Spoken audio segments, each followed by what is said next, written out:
Lastly, I would like to introduce Michelle Pittman, a registered nurse who works on 4D maternity, our well baby unit, and is also the vice president of the local bargaining unit here at SIUH. She will read you a letter recently received from a fellow nurse who works on a med-surg unit that specializes in peritoneal dialysis.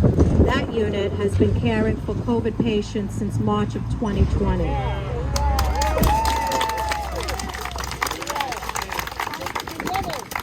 Welcome, everybody.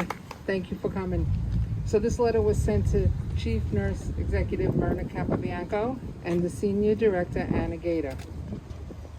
I hope all is well. I wanted to discuss some concerns I have about staffing. Over the weekend, specifically on Sunday, staffing was truly a nightmare. We had a census of 50 and only 8 nurses. 4 nurses had 7 patients, including myself. I know we have a lot of vacant positions for day shift RNs, and was wondering, when will they be posted? I know it's even worse overnight. These positions have been vacant for months, and we have several nurses continuing to leave, and none of their positions have been posted. It's extremely frustrating that these positions are being held with no long-term resolution. Being short-staffed impedes patient care. I would hate to have my family members or loved ones here knowing how horrible staffing is and potentially putting them in danger of not getting the proper care. I'm grateful for travel nurses that we have for the night shift, but it's extremely frustrating that they come in late every shift. After working 12 hours and waiting an extra 30 plus minutes after my shift has ended for my relief is not something I look forward to. I look forward to hearing from you, and I hope we all get some answers about the numerous vacancies. I think it will help the burnout that a lot of nurses are feeling after this draining last year we had.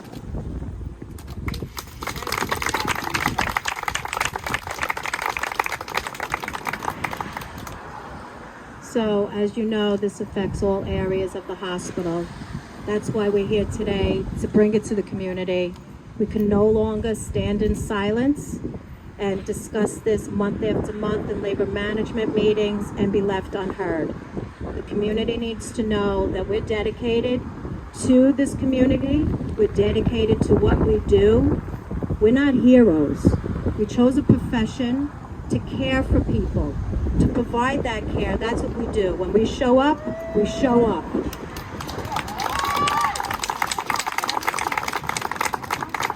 We have somebody who would like to speak and share with us.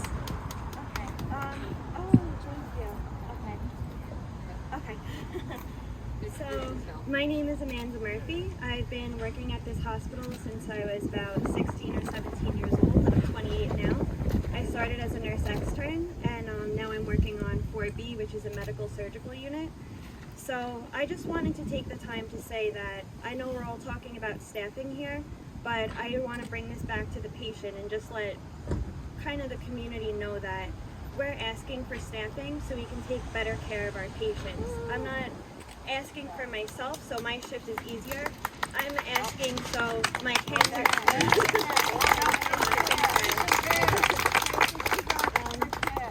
I'm asking so my cancer patient who's suffering in pain, I can't get them pain medications fast enough because I have 9 patients and I'm trying to medicate everyone.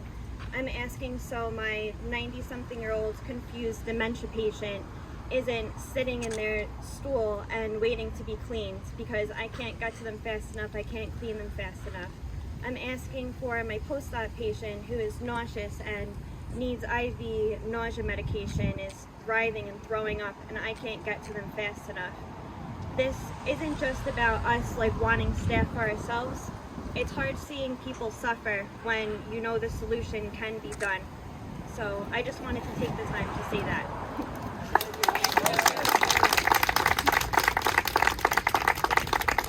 Thank you, Amanda.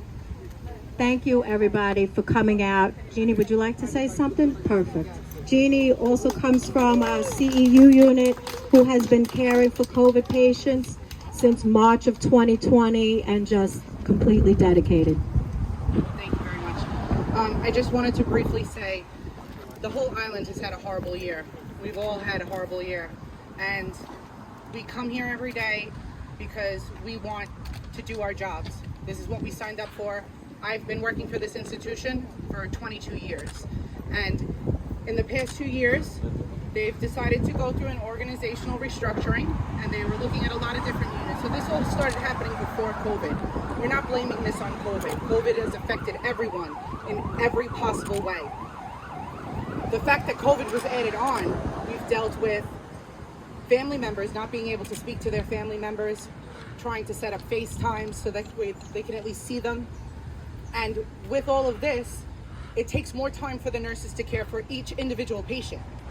Again, I don't know how the rest of the units have been faring since the numbers started to drop, but we also know that the numbers are rising again. So now, what my unit has experienced as an ICU COVID step-down unit, we were thrown into things without the proper equipment, but we made do. We understood it was an emergency. And now that we are now more than a year into this, we are still fighting to get the resources that were due to us prior to COVID. My unit alone has had at least 4 vacancies that have been empty for over a year and a half. That's before COVID started. So we understand that there's organal restructuring, and we need to do what's best for the community and have the right units to take care of these patients. But at the same time, the positions that have been frozen and not filled, because I believe the email sent by the CNO was that the census was low in the hospitals. I don't know what unit that is, because my unit, at this time, a 14-bedded unit, is completely COVID. We don't even have patients who are non-COVID at this point. So the fact that the numbers are rising again, and this has been a problem for more than a year. I know they were talking about 8-month vacancies. I know personally in our unit, we've had vacancies for over a year. And it's unacceptable, because now with the shortages, and we have more critical patients that we are taking care of, we can't even get them the right level of care, because we're fighting to figure out, how do I give this level of care? And that's where it's unfair, and that's where we can blame COVID all we want. I do not blame COVID for this issue. This is about restructuring and releasing. Safe staffing does save lives. And 100%,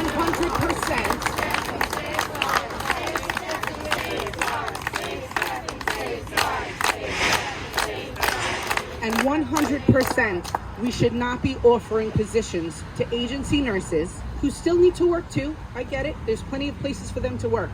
We have positions that are available that would be cheaper for the hospital to fill and give us the staff that we were promised in our contract, instead of paying $125 an hour or $100 an hour to nurses that we have nurses that have filled positions and have not been released to their new positions because the census is low.